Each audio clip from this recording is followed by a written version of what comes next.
Monsieur Timon, bonjour. Bonjour. Vous allez nous parler de chrono-énergétique. On a le calendrier qui vous passionne, le baseux qui en est une application, et l'énergétique chinoise également. Mais alors la chrono-énergétique, c'est quoi?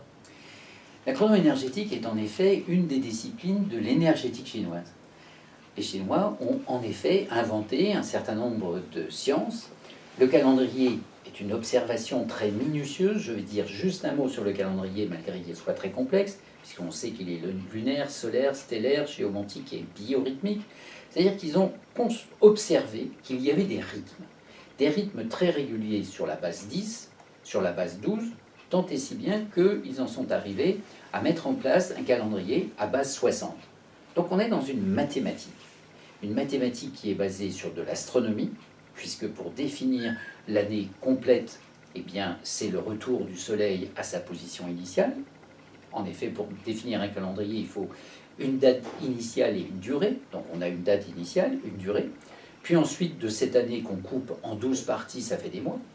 Tout autant que le jour est une durée entière, qu'on va aussi découper en 12 pour faire 12 heures.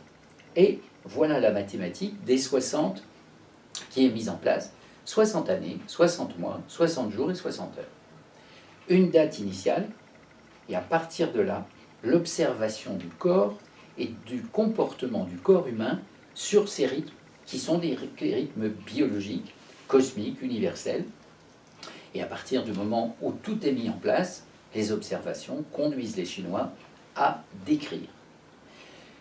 Premièrement, des marées énergétiques qui se manifestent sur le corps humain, suivant un protocole très précis par tranche de 2 heures.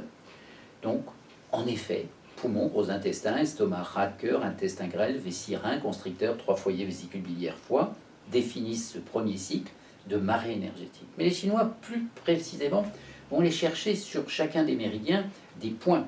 En effet, théorie des 5 éléments, chacun des méridiens appartient à un des éléments de la théorie des 5 éléments, bois, feu, terre, métal, eau. Sur chacun des méridiens, on retrouvera, on est en lecture fractale, bois, feu, terre, métal, eau. Mais comment se comportent-ils ces points? On verra aussi qu'il y a 8 vaisseaux non ordinaires avec des points d'ouverture. Comment ces points se comportent-ils en fonction des situations? Donc voilà la grande science chinoise. Il ne s'agit pas simplement de s'intéresser à des pathologies en disant, bon, alors la sinusite, comment on la soigne?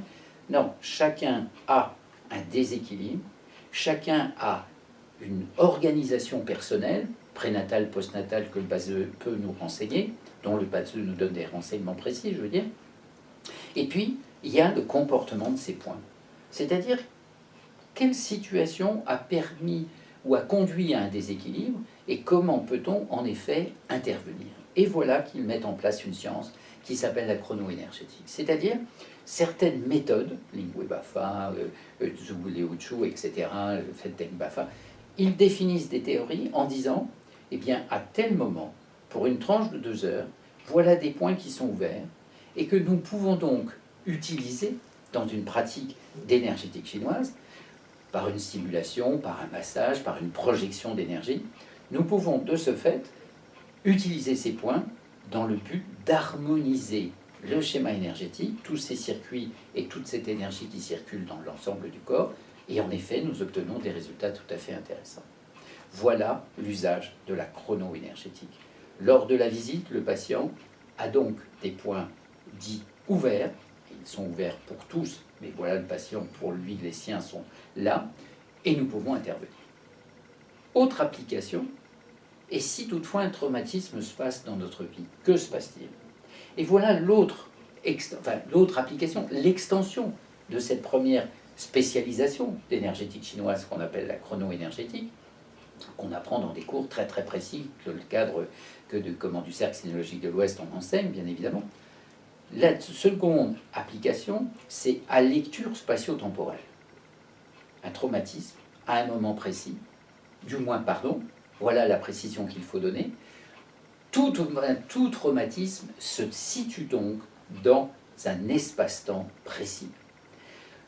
Le consultant vient nous voir, nous raconte des histoires et nous dit, ben voilà, là je ne vais pas bien du tout, je vais raconter juste rapidement une anecdote d'une dame qui me dit, que je connais bien depuis longtemps, qui vient périodiquement au cabinet, alors là il faut que je vous voie en urgence, pourquoi? Et que se passe-t-il? Trouble digestif, troubles du sommeil et crise hémorroïdaire.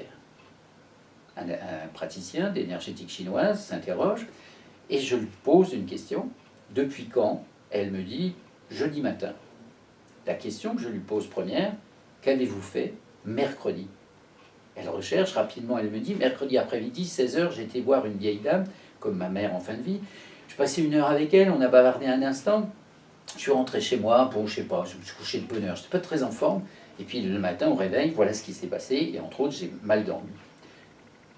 Voilà la lecture spatio-temporelle. Que s'est-il passé ce mercredi après-midi à 16h? Et elle dit, j'ai accompagné une dame âgée, comme ma mère en fin de vie. Elle réactive sur ces cycles des 60 années, 60 mois, 60 jours, 60 heures.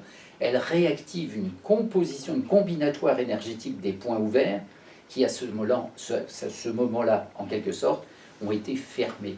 Voilà le travail que nous avons à faire. Rechercher ces points qui étaient ouverts, agir sur ces points, avec très peu de points. Nous ne sommes pas du tout dans les pathologies. Crise hémorroïdaire, praticien sait à peu près ce qu'il faut faire. C'est plus du tout ça qui nous intéresse. Quel est le contexte énergétique? Quels étaient ces points et comment peut-on agir? Voilà ce que nous apprenons. Et c'est une discipline absolument passionnante. Vous trouverez d'ailleurs sur Tongjen Édition, qui est un site internet géré par Tongjen Institute, donc Tongjen Édition, un certain nombre de textes qui expliquent, qui décrivent ce qu'est cette méthode et ce que c'est cette orientation spatio-temporelle. Merci beaucoup. Merci.